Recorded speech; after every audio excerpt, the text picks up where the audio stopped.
Queridos, que privilégio estar de volta aqui com os irmãos, compartilhando aquilo que Deus colocou em nosso coração. O irmão compartilhou comigo dizendo que não teve tempo para conversar sobre tudo que queria conversar de manhã. A culpa é do pastor Adilson. Você reclama com ele por causa do tempo que ele me deu para falar sobre aquele assunto de manhã. Mas, na realidade, a proposta é você pegar esse material depois, agende um dia de retiro com a liderança da sua igreja e você use aquele material para um retiro de umas 4, 5 horas. E você pode desenvolver algumas outras perguntas para cada um dos vídeos. E talvez a partir daquela pergunta que eu tenho para cada vídeo, você elabore mais umas 4, 5 perguntas e que as pessoas possam escrever as respostas. E daí elas retornem, compartilhem as respostas e aquilo seja registrado. E dessa forma, no final daquele dia, vocês tenham um registro de algumas decisões, algumas coisas que vocês identificam que podem ser mudanças, decisões que a igreja tome para facilitar esse processo de adequação da igreja para esse novo tempo mais acelerado. O meu objetivo ao pegar aquele vídeo que está no YouTube, Contexto de Mundo é um vídeo que você consegue baixar do YouTube, ele completo, de compartilhar com os irmãos ele repartido, é que fique mais fácil o irmão pegar aquele material e reproduzir isso numa dinâmica com a sua liderança.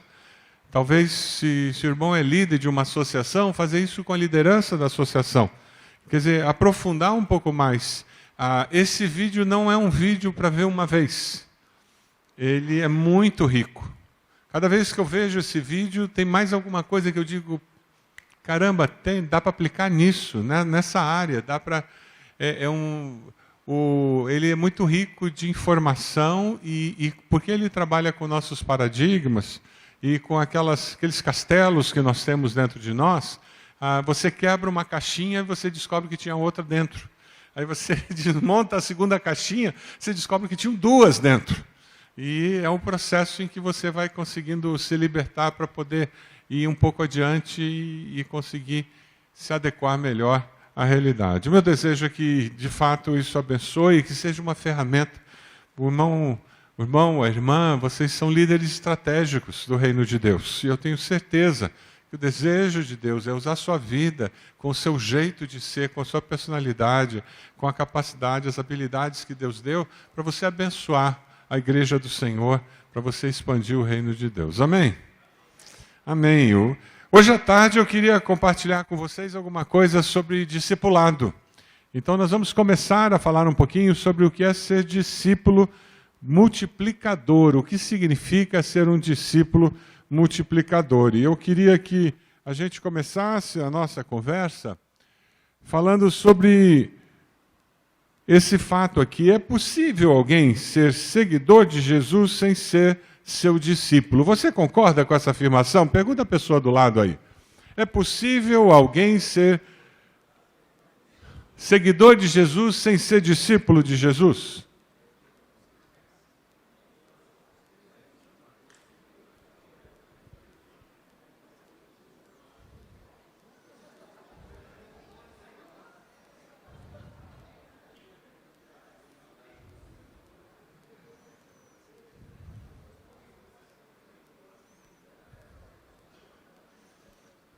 Tem um videozinho bem rápido que eu queria passar para vocês, só para acordar quem ainda está dormindo.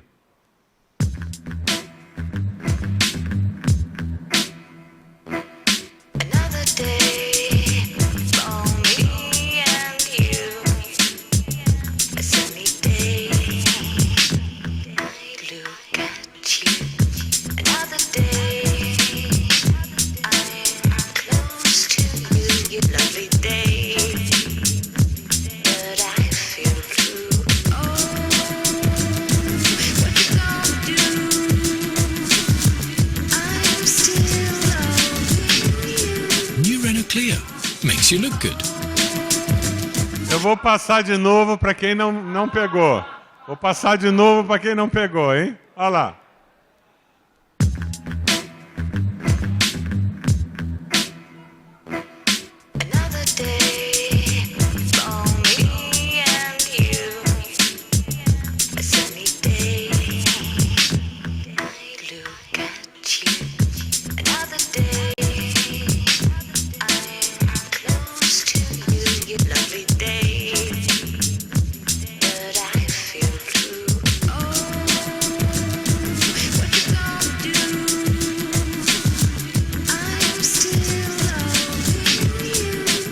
clear. Makes you look good. É um perigo. É possível alguém estar dentro do campo de futebol e não ser um jogador? É possível alguém se inscrever em uma maratona e não ser um maratonista? Um professor foi procurado com alguém que perguntou: aquele jovem ali disse que é seu aluno. O professor olhou para o rapaz, olhou para a pessoa e disse: me desculpe, ele frequentou as minhas aulas, mas meu aluno mesmo, ele nunca foi. Porque ele nunca se dispôs a aprender comigo. Existe uma grande diferença entre alguém vir às aulas e ser aluno, concorda comigo? Existe uma diferença enorme entre alguém frequentar a igreja, adotar os princípios éticos de Jesus até, ser uma boa pessoa, uma pessoa honrada, correta, honesta, e ser discípulo de Jesus. Não existe. Cuidado com gente fingida. Muito cuidado com gente fingida.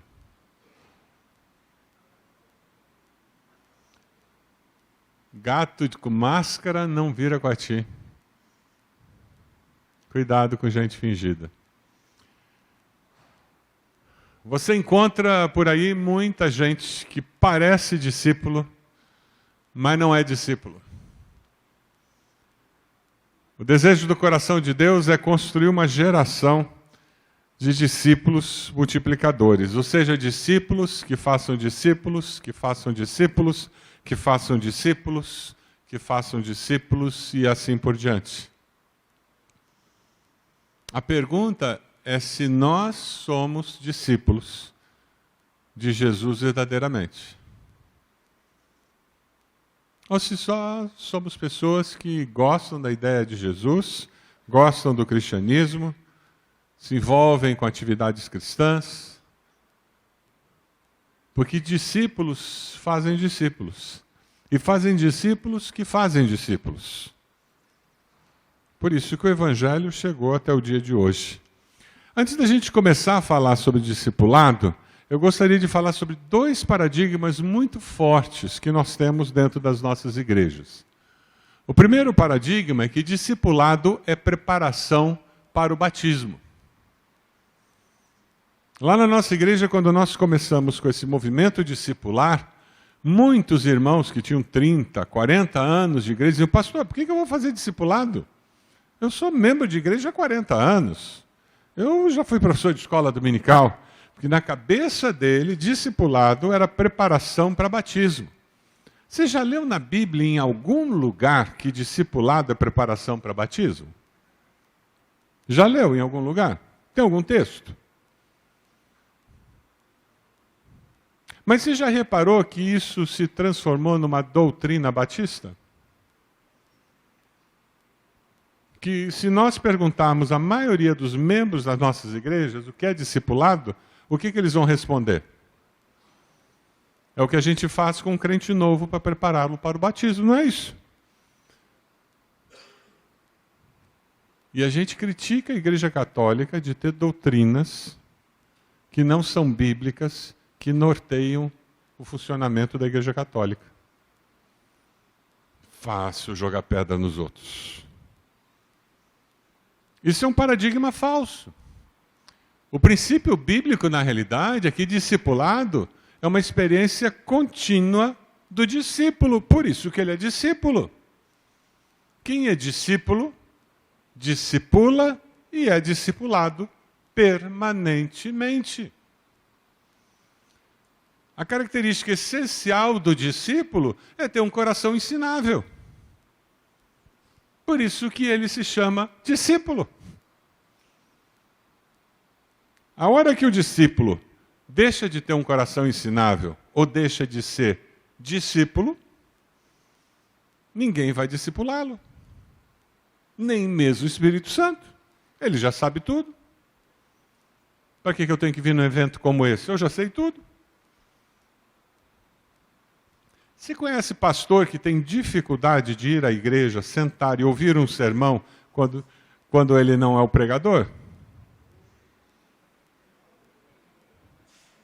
E quando ele está no culto e alguém está pregando, ele começa a mexer na rede social, ele começa a mandar mensagem, ele começa a navegar na internet, ele folheia a Bíblia, porque ele tem dificuldade de se permitir ser ministrado por alguém.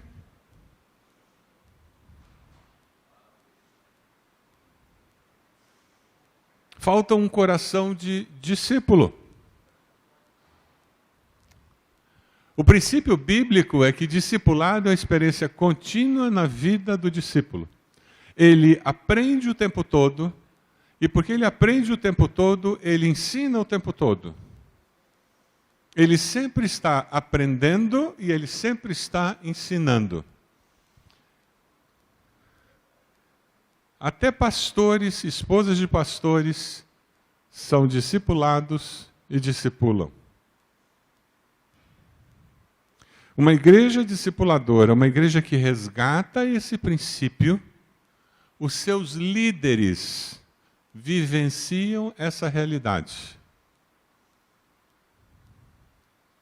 Se o pastor e a esposa do pastor não vivenciam esse valor, essa igreja não vai entender que discipulado é mais do que preparar para o batismo. Mas tem um outro paradigma que atrapalha nós entendermos o que é discipulado. Nós temos muito forte no nosso meio um paradigma de que o pastor atende a todo o rebanho todo o tempo. É responsabilidade do pastor. Alguém tem uma unha encravada, o pastor tem que fazer oração. Alguém foi internado, o pastor tem que ir lá. Alguém ficou doente, o pastor tem que orar. Tudo é o pastor. Afinal de contas, ele foi chamado por Deus para ser pastor. E tem até texto bíblico para isso. Alguém arrisca o texto? Está lá em Atos. Eu me deixarei? Quem arrisca? Eu vou me gastar? Como é que é? Gastar minha vida, vou dar minha vida. É um paradigma isso. Mas será que é isso que Deus quer? Será que o princípio bíblico não é que o pastor mantém relacionamentos discipuladores que se multiplicam no rebanho, edificando os membros do corpo, e o corpo cuida do corpo? Como as ovelhas do rebanho cuidam das ovelhas?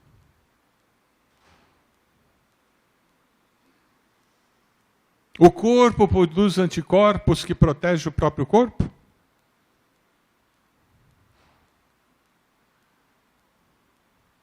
Eu conversava recentemente com um pastor. Ele estava doente de cama. Uma irmã ligou, pedindo para ele fazer uma visita para uma pessoa no hospital que estava muito mal. E ele doente de cama. E ele disse: minha irmã, infelizmente eu não posso. Eu estou mal, eu estou na cama, não estou me sentindo bem. Sabe o que aquela irmã fez? Deu uma bronca nele. Que absurdo! Como é que o senhor pode? O senhor é vocacionado. E agora a pessoa vai morrer no hospital e o senhor vai ser culpado. E ela não vai ter ouvido o evangelho? Ela não vai aceitar Jesus? Que perigo! E o senhor não tem culpa? O senhor não se sente culpado por isso? E depois que ela falou tudo o que ela podia falar, de uma forma indelicada, ela desligou o telefone. Como é que vocês acham que esse pastor, que estava doente, deitado na cama, ficou? Alguém arrisca? Como? Ele foi se sentindo bem, tranquilo, que ele entendeu que ele deu a resposta certa? Foi isso? Ele ficou se sentindo culpado. Sabe por quê? Por causa daquele paradigma anterior lá. Por causa disso aqui. Ele doente na cama agora. Ele tinha mais um problema na cabeça dele, a culpa. Sabe o que é triste? Nós condenamos, com esse paradigma, pessoas como aquela senhora, a sempre acharem que eles são crentes, discípulos de segunda classe. Que são pessoas que não têm poder de Deus para orar por alguém que está doente suficiente. Pessoas que não têm uma relação significativa com Deus porque eles são só membros de igreja. Que aquele selo do Espírito Santo que eles receberam, que é igual ao do pastor, não vale o suficiente. E, infelizmente, membros como ela vivem a vida cristã achando que eles são menos do que seus líderes espirituais.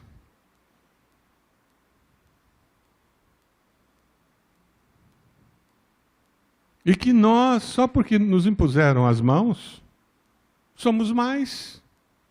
Isso é doutrina católica, gente. Onde é que está o sacerdócio universal dos crentes?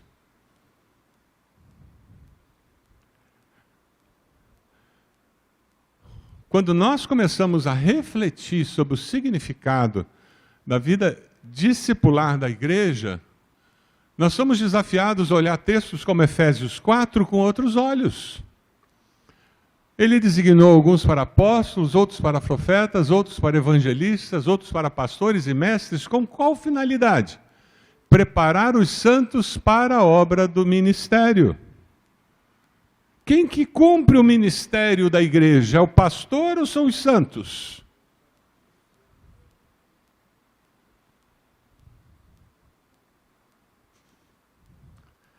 O nosso grande desafio é nós conseguirmos enxergar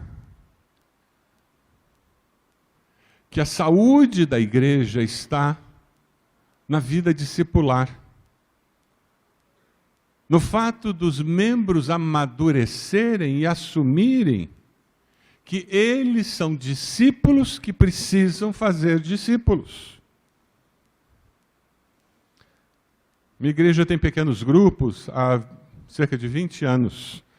Uma pergunta muito comum que as pessoas fazem para mim: mas você não tem medo de líderes desses pequenos grupos saírem, levarem as pessoas embora? É uma pergunta muito comum. Nunca tive esse problema na minha igreja. Sabe por quê? Porque existem vínculos discipulares entre os supervisores e os líderes dos pequenos grupos, os supervisores e os coordenadores e os pastores. Quando existem vínculos discipulares e nós nos discipulamos, nós estamos crescendo juntos e servindo juntos no reino.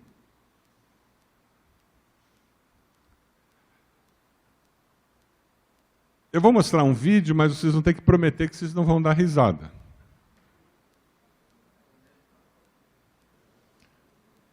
Há 31 anos atrás, eu mandei um vídeo para a Igreja Batista do Bacaxeri, explicando a minha filosofia básica de ministério. E continua sendo, na base, na essência, a minha filosofia. Só que a minha cara mudou um pouquinho, né? 31 anos.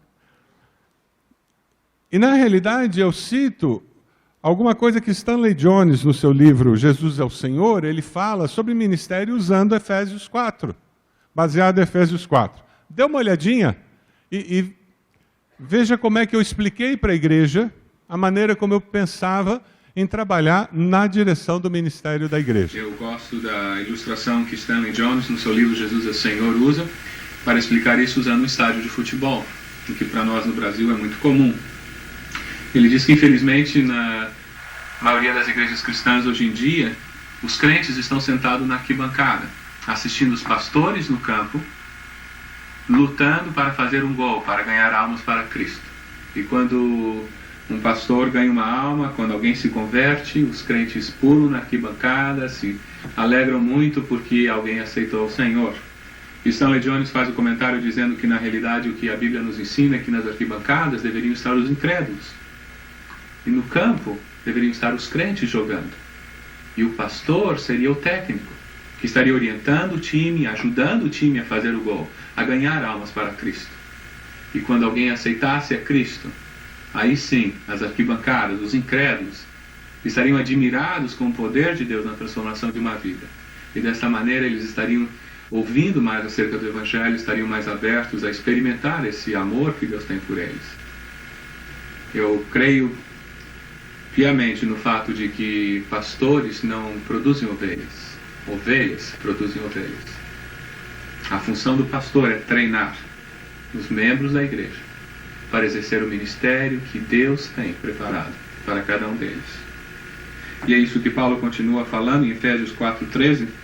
A razão de estarmos nos aperfeiçoando e aprendendo mais é para que cheguemos à unidade da fé e do pleno conhecimento do Filho de Deus, à perfeita varonilidade, à medida da estatura da plenitude de Cristo, para que não mais sejamos como meninos agitados de um lado para outro e levados ao redor por todo o vento de doutrina, pela artimanha dos homens, pela astúcia com que induzem ao erro, mas seguindo a verdade em amor, cresçamos em tudo naquele que é o cabeça, Cristo, de quem todo o corpo vem ajustado e consolidado pelo auxílio de toda a junta, segundo a justa cooperação de cada parte, efetua o seu próprio aumento para edificação de si mesmo em amor. O corpo de Cristo, os membros do corpo de Cristo, efetuam o próprio aumento e edificação de si mesmo em amor. Este é o conceito de que cada crente tem um ministério. Nesses 4 anos que tenho estado aqui em Greenville, eu tenho procurado aplicar esse princípio que eu creio que a palavra de Deus nos ensina, que cada um de nós tem um ministério. E a minha tarefa como pastor, como líder, que Deus leva a uma igreja, é treinar os crentes, animá-los, desafiá-los, capacitá-los, com a ajuda de Deus e do Espírito Santo, para que cada um possa encontrar o seu lugar de ministério e possa exercer o ministério que Deus tem para cada um. Porque eu creio que dessa maneira estaremos experimentando a vida abundante em Cristo. A ideia básica é nós estarmos crescendo na nossa compreensão da necessidade de discipular pessoas que podem discipular outros e que, como corpo, nós cumprimos o propósito de Deus. Um dos grandes desafios que nós temos nas nossas igrejas hoje, como pastor é o guru, é o faz tudo, é o responsável por tudo, é o grande responsável pela vida espiritual das pessoas, as pessoas se transformam em consumidores da fé. A função básica delas é vir aos cultos, vir às atividades da igreja. Elas não são desafiadas a amadurecer espiritualmente, a assumir responsabilidade espiritual pela sua família, pelo vizinho, pelos irmãos em Cristo. E o que acontece é que nós temos igrejas que são verdadeiros berçários espirituais, pessoas com 30, 40 anos de membros de igreja, mas que agem como um bebê espiritual. Desenvolver essa dimensão discipular é investir no amadurecimento espiritual da membresia da igreja. É fazer discípulos que passam a fazer discípulos, que fazem discípulos, que fazem discípulos. Existem processos que acontecem quando você está fazendo discípulos. Quando você tem um bebê, nos primeiros anos, você cuida dele, troca a fralda, você dá comida, você demanda muito mais tempo. Um filho espiritual, no começo da vida cristã, demanda muito mais tempo. E conforme o tempo vai passando, o teu relacionamento vai mudando, assim como muda quando o teu filho entra na adolescência, entra na juventude. A relação é diferente, você começa a mudar aquela relação. E no discipulado, a tua relação vai mudando também. Até que chega um momento que você se torna mais mentor daquele seu discípulo do que uma pessoa que está dizendo para ele os primeiros passos. Porque ele já amadureceu, ele está fazendo outros discípulos, ele está caminhando, quem sabe até pelo próprio processo discipular, ele já foi para outro lugar, ele está liderando em outra área, ele não está mais debaixo de você, da sua liderança direta. Lá na igreja eu tenho alguns discípulos, pessoas que aceitaram Jesus, que eu ajudei a chegar no batismo, que eu caminhei com elas nos primeiros anos de vida e que hoje já estão ordenados para o ministério, mas estão numa área ministerial que não está sob a minha liderança. Então eles têm um encontro discipular regular com um outro pastor da igreja. Mas tem um vínculo comigo de história. Uma vez por mês nós almoçamos juntos. É uma relação de mentoria que foi mantida. Quando você constrói uma igreja com relacionamentos discipuladores, essa cultura de vínculo discipular permeia todos os relacionamentos da igreja. O relacionamento discipulador, ele promove uma interdependência que faz a gente crescer. Eu estava liderando o meu pequeno grupo e uma médica veio nos visitar. Quando tem um visitante, no intervalo, você sempre chega junto, como líder, para tentar conhecer e tal, e eu descubro que ela era crente de uma comunidade.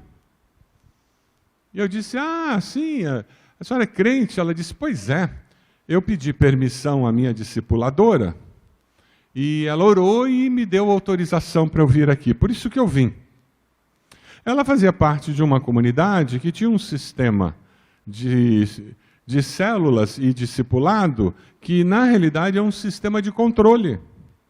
E existem algumas igrejas que são assim, que para a pessoa tirar férias tem que perguntar ao discipulador.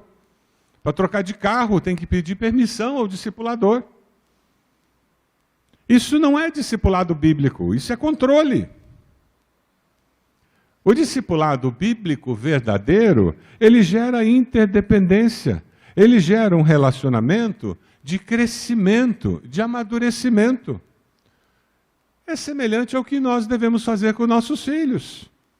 Você não cria filhos para que eles cresçam, se transformem em pessoas maduras, tomem conta da própria vida e consigam viver uma vida como adultos? Não é esse o objetivo? A mesma coisa com o discipulado. Ele não tem como foco gerar dependência. Eu tenho alguns discípulos que cresceram na fé.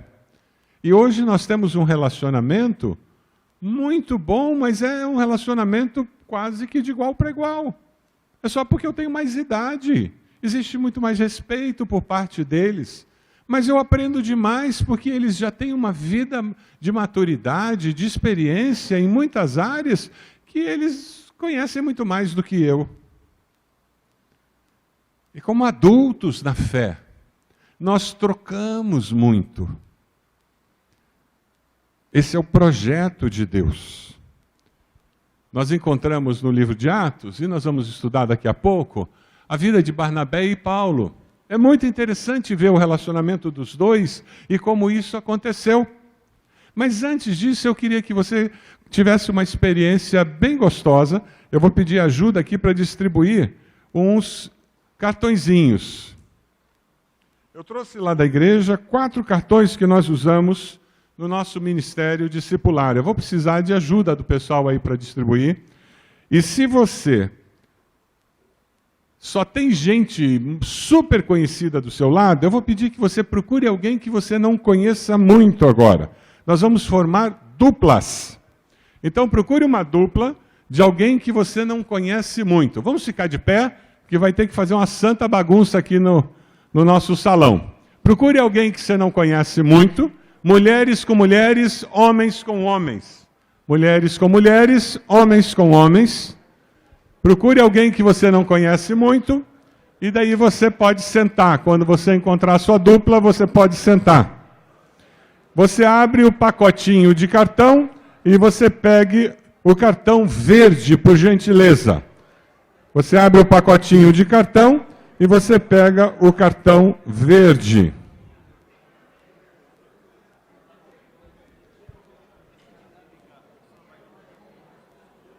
Vai.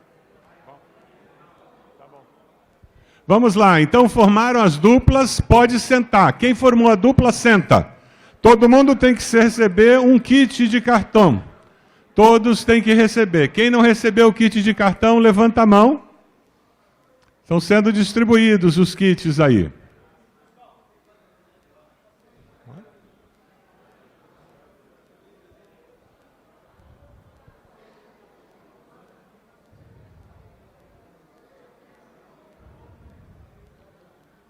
Olha lá, estão sendo distribuídos.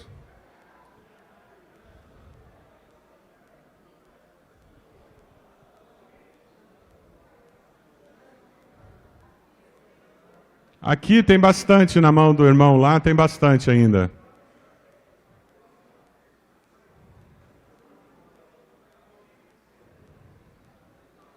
Olha lá, esses kits de cartão são uma explicação.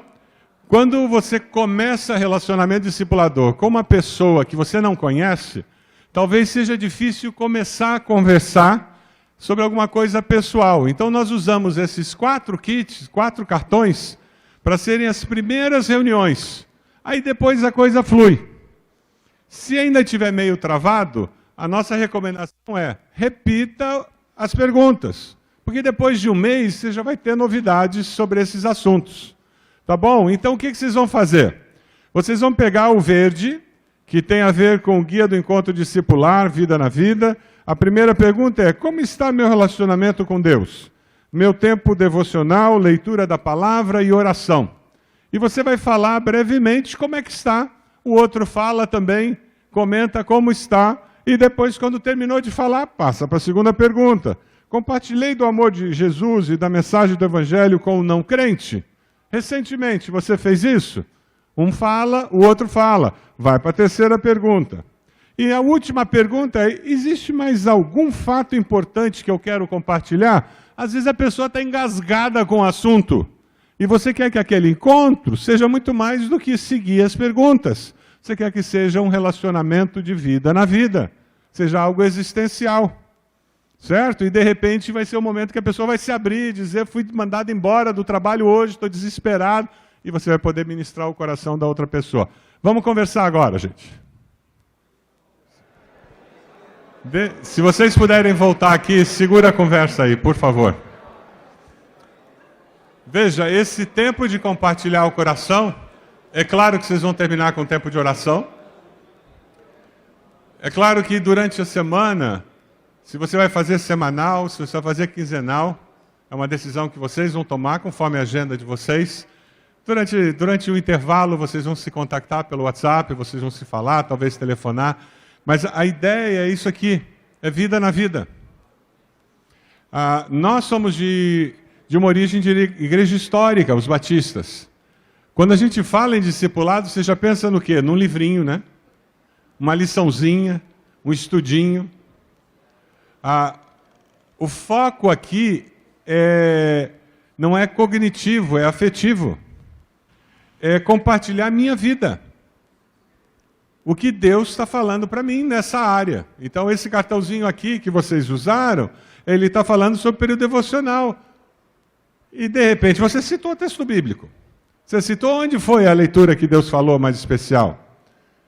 E o que vai acontecer quando estiver falando da família, de repente você vai dizer de um texto que Deus usou para trazer conforto. Você está compartilhando a tua vida, o objetivo é esse. Então você está caminhando com alguém que se converteu há 6 meses atrás, foi batizado há 4, mas está ainda lutando com uma porção de situações na vida que não conseguiu ter vitória. E você está compartilhando com ele como é que você na tua vida lida com isso. E de repente ele está sendo abordado por uma colega de trabalho e você vai dizer para ele como é que eu lido com essa questão de colegas de trabalho que me abordam e que estão interessados em que eu traia meu esposo ou minha esposa. E vocês vão orar por isso ali. O relacionamento discipulador, ele foca no vida na vida. E com isso você vai estar fortalecendo o processo de ministério da pessoa, porque você vai começar a falar sobre, ou se o teu ministério é música, você vai compartilhar com ele, e de repente ele vai dizer que ele gosta mais da escola bíblica, e você vai incentivá-lo naturalmente por causa do relacionamento. E de repente ele vai se transformar num professor de escola bíblica como consequência de estar caminhando com você, e vendo como você é dedicado lá no tocar aquele instrumento na banda da igreja, e como você vai nos ensaios, e como você é comprometido e pede oração. e ele começa a ser comprometido e pede oração, porque agora ele está lá naquela congregação da igreja, ajudando, porque ele descobriu que é isso que ele gosta de fazer. Mas você está passando o que para ele? Vida. Estudo bíblico a gente faz lá na escola bíblica, tá bom? A gente vai lá para a BD para estudar a Bíblia. Aqui a gente está querendo passar vida. Barnabé foi a Tarso procurar Saulo. Caboclo corajoso, não é mesmo, gente? Eu não sei se eu iria, não. Você ia? Perseguidor da igreja. Durante um ano inteiro. Perseverante o cara, hein? Um ano inteiro se reuniram com a igreja e ensinaram a muitos. O que Barnabé fez com Saulo? Botou ele na fogueira. Ele estava ensinando Saulo, ele descobriu que Saulo era líder, inteligente, um cara comprometido. O que ele fez? Começou a botar ele para servir. Ele não esperou que passassem 2 anos e meio para ele poder fazer alguma coisa na igreja. Já viu isso em algum lugar? Uma igreja que tem pequeno grupo tem uma facilidade absurda. Lá na igreja tem pessoas com 6 meses que estão liderando pequeno grupo.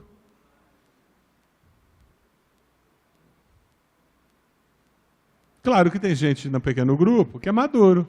Óbvio, não sou bobo. Mas o cara é líder. E tem um comprometido e conhece gente não crente a rodo. E está trazendo o povo. E o povo está se convertendo. E por que ele não pode? Os discípulos foram ali chamados pela primeira vez cristãos. É interessante, eu queria que você se conecte aí do livro de Atos, que a gente vai caminhar um pouquinho por Atos agora, e eu vou precisar que você siga aí pela tua Bíblia ou pelo teu aplicativo. Vai lá para Atos 11:30. Lá em Atos 11:30, a gente encontra Barnabé e Saulo levando ofertas para os irmãos na Judéia.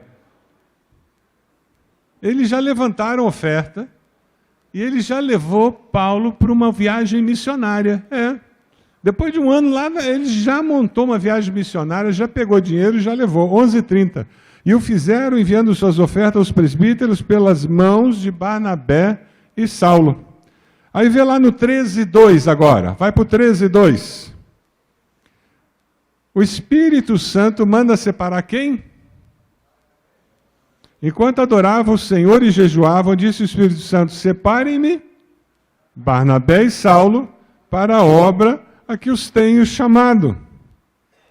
Aí lá no 13:7.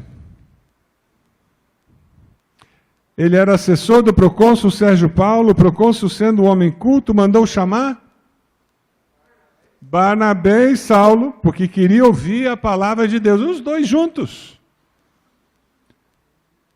Discipulado é isso.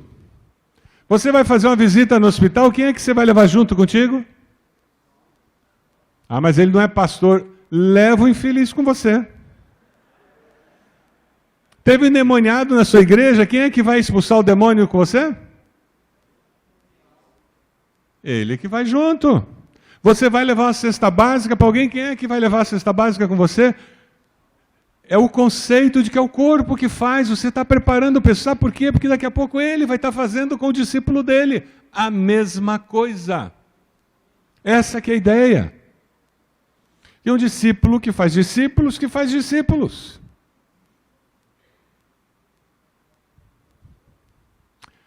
O conceito é você estar envolvendo a pessoa. Agora veja aqui o que começa a acontecer. Versículo 13, capítulo 13, a partir do versículo 9. O que acontece no versículo 9? O texto começa a falar sobre quem? Acontece aqui uma mudança de percepção pública de quem é discípulo e discipulador. Paulo era um líder forte, não era? Ele está sendo treinado por um bom líder. O que aconteceu com ele? Ele cresceu. Versículo 9 ao 12, Paulo, cheio do Espírito Santo, olha firmemente para Elimas e diz: ele está fazendo o que ele aprendeu com o discipulador dele. repreende. Filho do diabo, inimigo de tudo que é justo, você está cheio de toda espécie de engano e vai embora. Veja o versículo 13. O que tem no versículo 13? De Pafos, Paulo e seus companheiros. Cadê Barnabé aqui? O nome de Barnabé começa a sumir. Navegaram para Perge, na Panfilha, João os deixou ali e voltou para Jerusalém. Veja o 42, 13, 42. Volta a aparecer o nome de Barnabé. Mas veja como é que aparece o nome de Barnabé. Como é que aparece? Quando Paulo e... Percebe que inverteu a ordem? Quando você discipular alguém, prepare-se, porque o seu discípulo pode se tornar mais conhecido que você. Aleluia! E de repente ele vai ser o melhor professor de escola bíblica do que você. Aleluia! E de repente ele vai conseguir levar mais pessoas a Cristo do que você. Aleluia! E de repente ele vai ser mais reconhecido na igreja do que você. Aleluia! Foi o que aconteceu aqui. E você não vê Barnabé reclamando, não? É interessante essa mudança. Veja lá no 46. Eles continuam juntos. Então Paulo e Barnabé lhes responderam: era necessário anunciar primeiro a vocês a palavra de Deus, uma vez que a rejeitaram.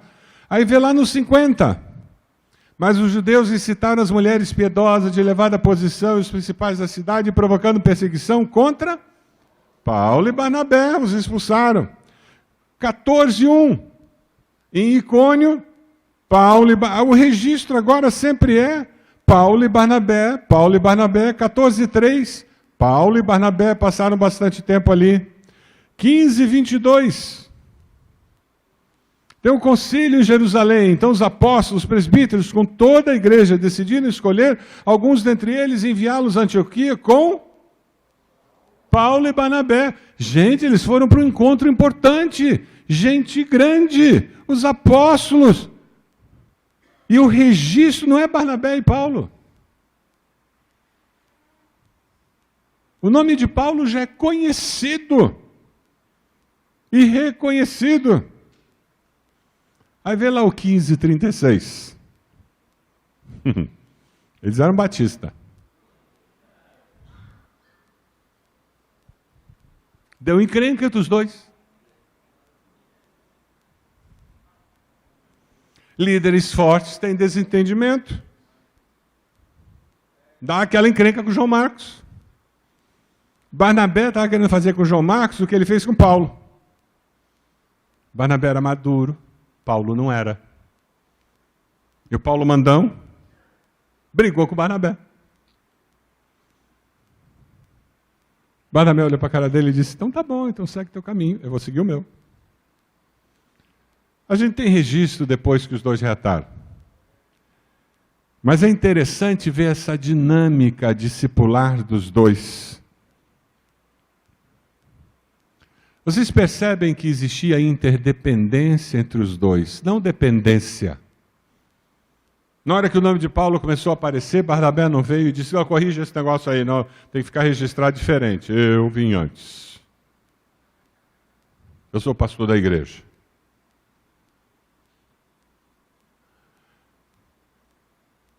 Discípulo e discipulador têm uma relação de interdependência.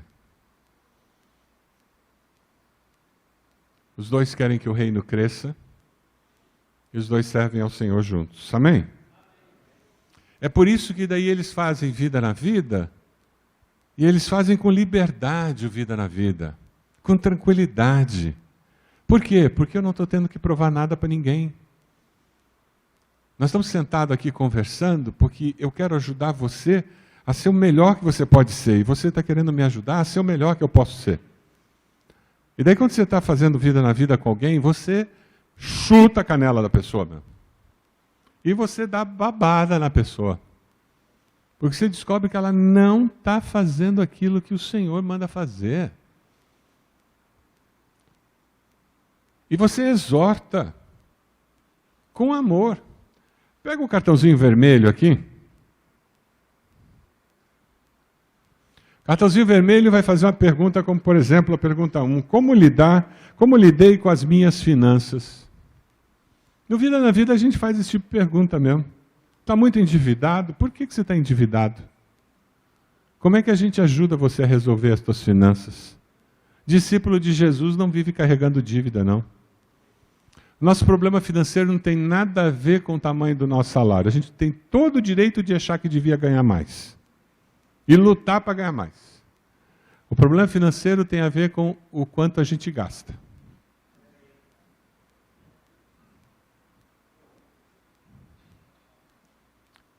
Como é que você tem lidado com as finanças? Eu fiquei insatisfeito com meus bens? Eu cobicei os bens dos outros? Eu gastei mais do que devia? E você conversa. E você ora por isso. E um ajuda o outro.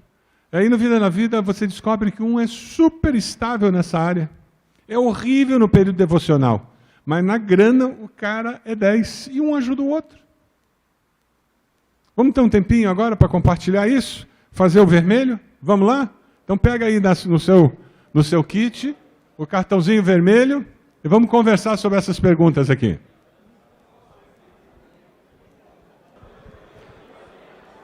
Gente, eu odeio interromper, mas eu tenho que interromper vocês. Vocês estão tendo um gostinho do que é o Vida na Vida. Se eu conseguir deixar esse gostinho, eu cumpri o meu propósito. É isso que eu quero. Se vocês puderem virar para cá, eu agradeço. Normalmente o meu encontro Vida na Vida com meus discípulos é de 1 hora. Então você imagina isso aí durando 1 hora. Um tempo de compartilhar e um tempo de oração. Vamos voltar para de manhã? Lembram aquelas duas situações da instituição, a sociedade em que a instituição comandava, e a sociedade em que o indivíduo comanda? A sociedade acelerada, lembra? O que vocês estão fazendo é viver igreja numa sociedade em que o indivíduo é valorizado. E o relacionamento individual é valorizado. Percebe?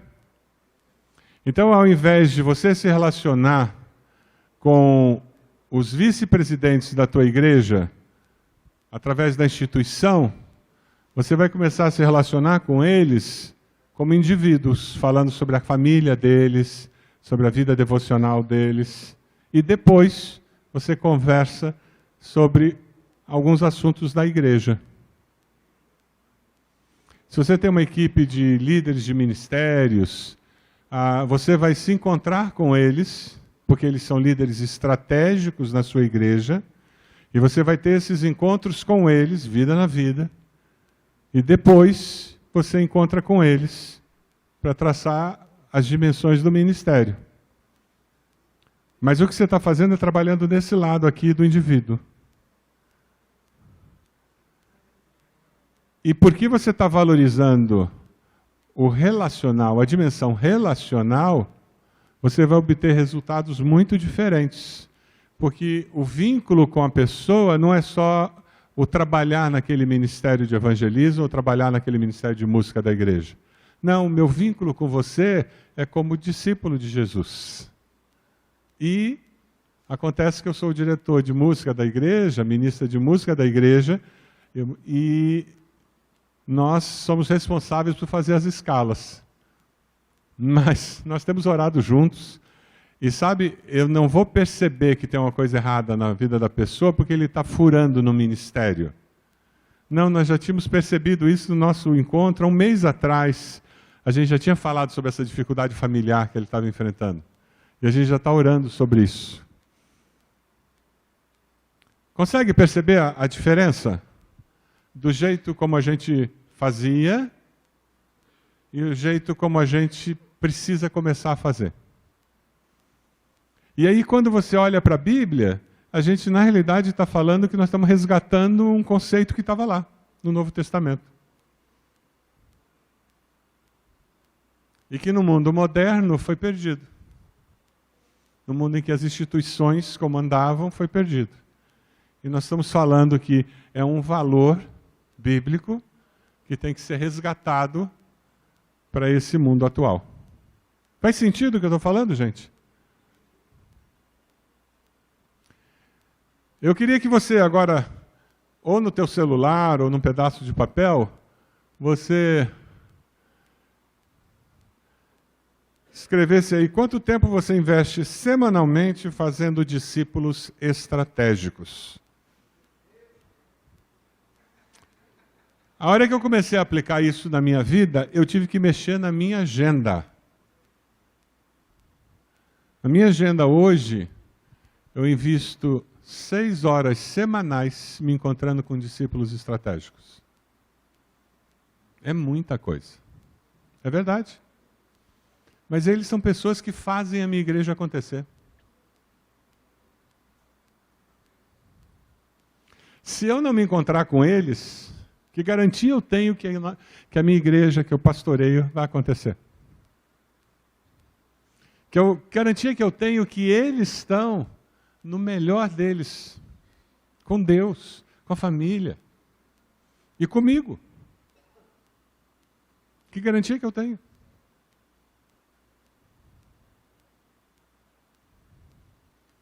E eles se encontram com discípulos que eles têm nas áreas deles. Eu me encontro com eles e eles se encontram com mais 4 ou 5 das áreas deles. E esses se encontram com outros. E a reação em cadeia vai acontecendo dentro da igreja. E daí o corpo vai cuidando do corpo. O corpo vai cuidando do corpo. É perfeito? Não é. Tem gente que resiste a isso lá na igreja? Claro que tem. Óbvio que tem. Eu já tive pastor no meu colegiado de pastores que resistia a isso. Hoje, graças a Deus, eu não tenho mais.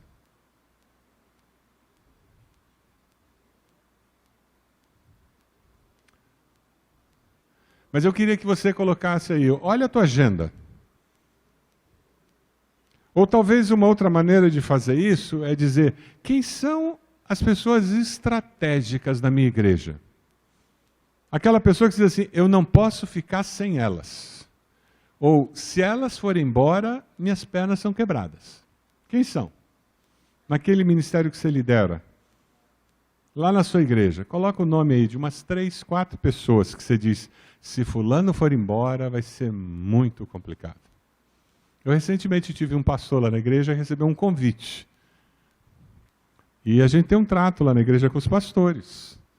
Eu oro, jejuo com eles. Eu não quero que ninguém fique na minha igreja se não é o projeto de Deus. Por mais que eu sofra, uma coisa é o que o Roberto quer, outra coisa é o que Deus quer. E eu já descobri que nem sempre Deus concorda comigo. Eu não entendo por quê. Um homem sábio como eu, por que ele não concorda comigo? Mas eu já descobri. Orei com ele, jejuei. A gente se encontrava toda semana e orava junto. E teve aquele período mais intenso de convite, a gente se encontrava 2, 3 vezes por semana. Eu vivi a crise que ele passou de tomar, sabe aquele momento de crise, vou, não vou, vou, que um dia você vai, outro dia você não vai, lembra desse negócio de tomada de decisão? Que você tem essa fase. E eu firme com ele. E eu disse, eu sei o que eu quero, mas eu sei o que eu não quero. Eu quero você aqui, mas eu não quero você fora do projeto de Deus para a tua vida. Então, se é para ir, vai. E acompanhando. Mas sabe, isso só foi possível porque há mais de 10 anos a gente ora junto. A gente se encontra regularmente. Ele fala da família dele, eu falo da minha família para ele. Eu falo das minhas lutas, ele fala das lutas. A gente caminha junto. Por que ele não falaria disso? Não faria sentido. Agora, se não existe essa caminhada cristã, como é que ele ia dizer para o coordenador da equipe na igreja que ele estava considerando a possibilidade de sair do ministério da igreja? Não, imagina.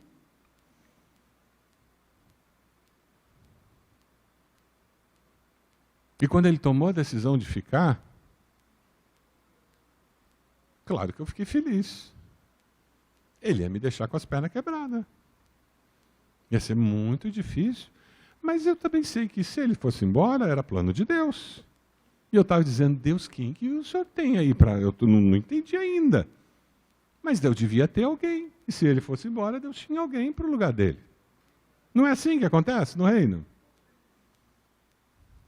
Mas veja, só é possível se você investe tempo. É uma mudança de paradigma imenso nosso, porque no modelo anterior você investe na instituição, na estrutura. O teu tempo como líder está na estrutura funcionando. Aqui você está investindo nas pessoas que trabalham na instituição, que servem na instituição. E na minha experiência, quanto mais jovens, mais eles esperam isso. Eu já tenho no grupo de pastores lá da igreja alguns milênios, garotada de 30 anos, 28 anos. Para eles isso é existencial. Então, se você vai ter pastores mais novos trabalhando com você, prepare-se. Para eles é existencial isso. Agora que você fez essa lista, eu queria que você fizesse uma outra listinha. Não fique bravo comigo. Tá bom? Nós somos desafiados por Deus para fazer discípulos que fazem discípulos. Legal? Não vale discípulo da rede, que a gente joga no púlpito. Você tem filhos na fé? Pessoas que você levou a Cristo? Coloque uma relação aí. Os últimos 2 anos. Pessoas que você levou a Cristo, que você como discípulo de Jesus, não como pastor, no púlpito, que pregou, fez apelo, a pessoa veio à frente e aceitou Jesus sob a sua pregação. Bênção. Não. Eu estou falando de alguém, seu vizinho, alguém no restaurante, no parque, alguém que você investiu e a pessoa tomou uma decisão ao lado de Jesus. Nos últimos 2 anos. Porque discípulo faz discípulo. Antes de ser pastor, o Roberto é ovelha. Antes de ser pastor, o Roberto é crente em Jesus, não é? Eu me converti antes, fui lavado pelo sangue de Jesus, perdoado dos meus pecados, selado pelo Espírito Santo. Não é isso que nós cremos? E a grande comissão serve para mim também, como serve para a Dona Maria, lá da igreja, a Dona Laura, o irmão João e o irmão Paulo. Serve para o Roberto, como crente em Jesus. Certo? Estamos sintonizados? Aí no seu papelzinho, nos últimos 2 anos, quantos filhos na fé você tem?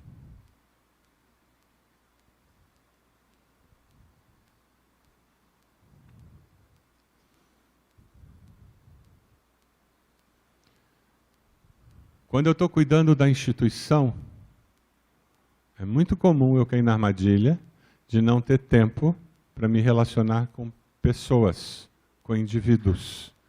E se eu não me relaciono com indivíduos, eu não falo de Jesus para indivíduos. E porque eu jogo tarrafa todo domingo na igreja e pesco, eu me sinto alguém que faz discípulos, que leva pessoas a Cristo. E eu levo, através da minha pregação. 10. Mas eu acho que existe uma expectativa maior do Senhor com relação a nós. O que eu, minha família, estamos fazendo para fazer discípulos. E eu não sou evangelista. Não sou. Evangelizar não é uma coisa natural em mim. Sabe aqueles caras que entram no elevador? ascensorista pergunta assim, que andar o senhor vai? Ele diz, eu vou para o 10º, você para que andar vai quando morrer? Vai para o inferno ou para o céu? Chega o elevador no 10º andar, estão os dois de joelho, a pessoa chorando. Tem gente que é assim, né? Tem gente que faz ponte aérea, Rio, São Paulo, quando chega no Rio, o avião, a pessoa está aos prantos, chorando, tomando uma decisão lá de... Eu não sou esse tipo de gente. Mas eu tenho consciência que eu preciso fazer discípulos.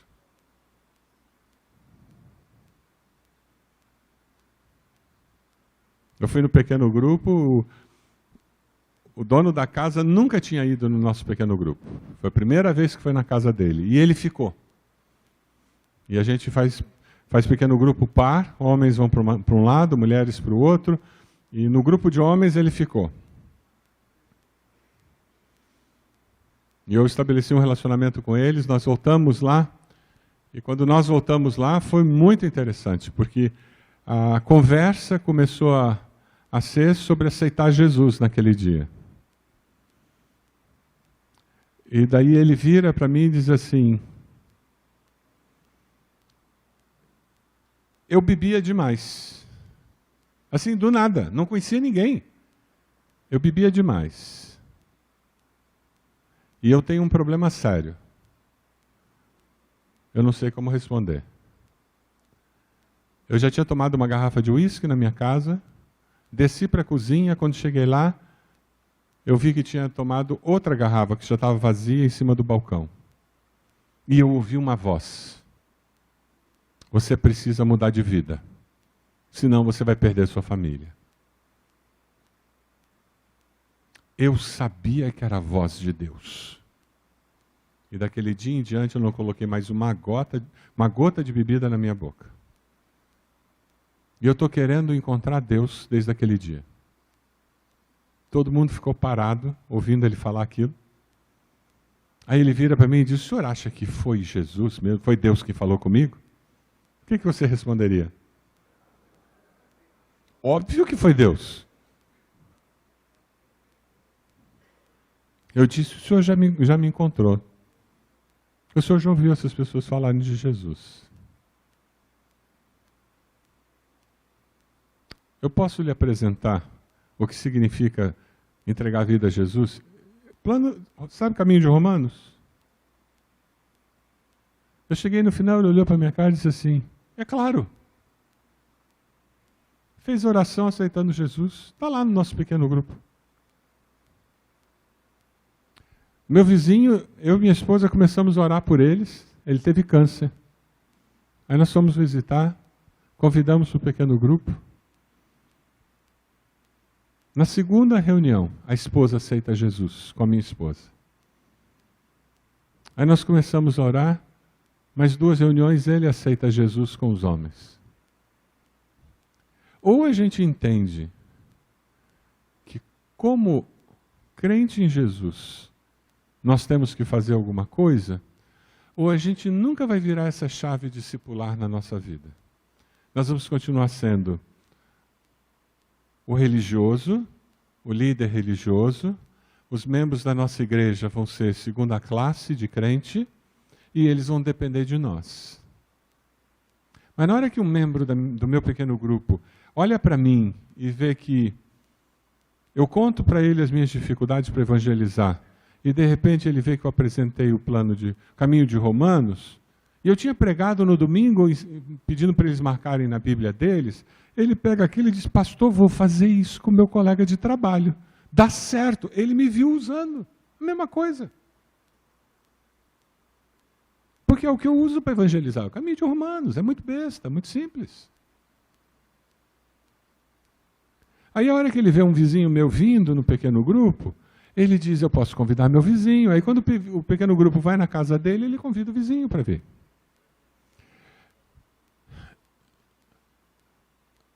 Se você esquecer tudo o que eu falei aqui, o que nós temos que passar para as pessoas que Deus colocou sob a nossa liderança é vida. Só isso. Discipulado é passar vida. A vida que eu tenho com Deus, passar para essas pessoas, para que elas passem para outros, para que elas passem para outros. E quando isso pega na igreja, é que nem fogo pegando fogo. Vai embora, espalha, que nem fogo em mato seco. Hoje à noite a gente vai conversar um pouquinho mais sobre isso. Mas eu queria que a gente saísse daqui com 2 desafios. Primeiro desafio, quem são seus líderes estratégicos? E eu queria que você dissesse, eu vou começar a investir na vida desses líderes estratégicos. E eu queria que você dissesse, eu quero fazer discípulos. Se essa é a sua decisão, fique de pé onde você está, eu quero orar por você. Eu vou investir na vida de líderes estratégicos e eu vou fazer discípulos. Em nome de Jesus. Amém. Pai, nós somos teus filhos e o nosso desejo é que o Senhor nos ensine a cada dia a ser discípulos que fazem discípulos, para que nossos discípulos façam discípulos que façam discípulos. Ó Deus, abra nossos olhos, nossa percepção, para que nós possamos sempre identificar aquelas pessoas estratégicas que o Senhor colocou na nossa vida, para que nós possamos investir na vida delas, Deus. Conceda, Deus, que nós tenhamos a alegria de vê-las crescendo, assim como Barnabé investiu na vida de Paulo e viu todo aquele resultado. Nos dê a alegria de ver nossos discípulos crescendo e fazendo discípulos que fazem discípulos. Nós oramos assim, no nome de Jesus. Amém. Amém. Que Deus abençoe, irmãos.